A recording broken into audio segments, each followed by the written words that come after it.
Oh boy, what a nightmare that was. I had a dream that I was spinning around in circles, or in other words, rotating. In today's fun-filled lesson of Back to Basics, we're going to talk about just that, rotating. Now, rotating is a very frustrating thing to understand if you're watching a video because it's hard to visualize rotating. In previous lessons, we talked about translating, which meant moving. Or we talked about reflection, which means just make a mirror image of something. Well, now we're talking about spinning, and it's hard to describe spinning because our bodies don't spin very well, unless you're an acrobat, which I am not. So we're going to do the best that we can to understand everything that we can understand. Okay? This guy right here is telling us you must rotate the puzzle piece 270 degrees clockwise about a point P to fix it into a puzzle. Now this is what I'm going to do. I'm going to rotate my face 720 degrees. You ready? I just rotated it 90 degrees. Now I rotated it 180 degrees. And now I'm going to rotate it another 90, which is 270 degrees. Now my face is sideways.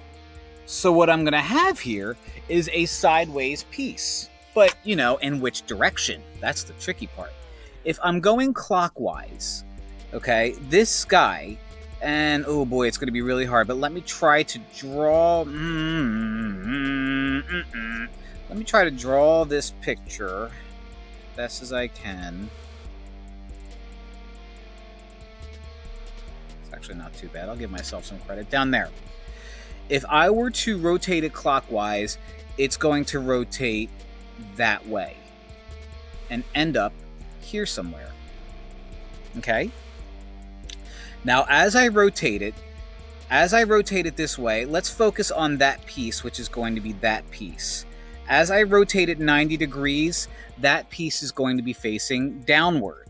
As I rotate it 180, that piece is going to be facing left. And as I rotate it the full 270, now it's facing up. So I have a piece facing up. Look at the flat part. So let's eliminate. That eliminates you and that eliminates you. Let's look at the flat part. As I rotate it 90 degrees, okay, that flat part is going to be straight up and down.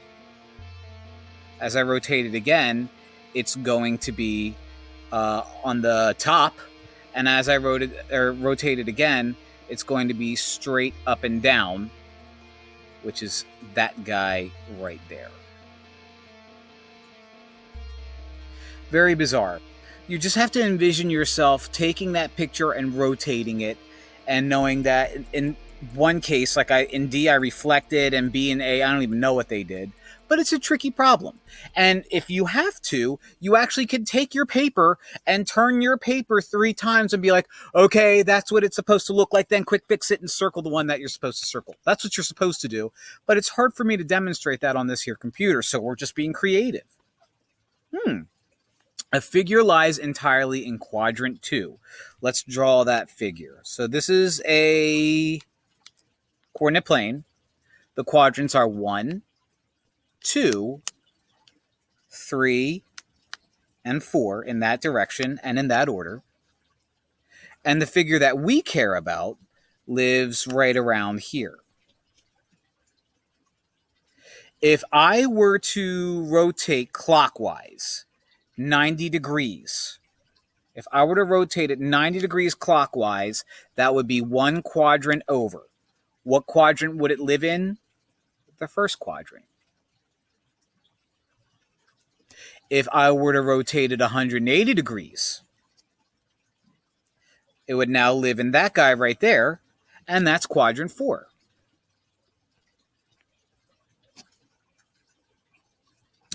If I were to rotate it 270 degrees clockwise, that would be 3 turns, so that would now live in quadrant 3.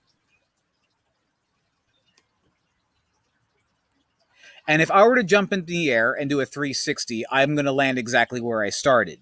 So 360 means you just do a full circle, and you're going to land exactly where you started, which is quadrant 2.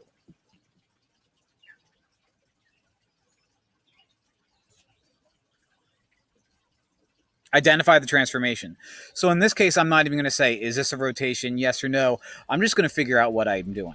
7 has a red piece, and all of a sudden its flipped version right next to it. It's flipped, which means it's a reflection.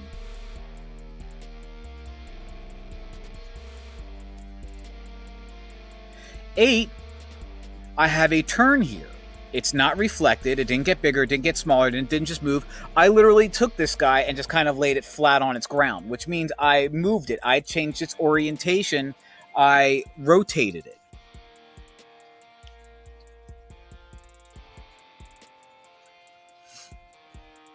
This guy, I just moved it. And that's a translation.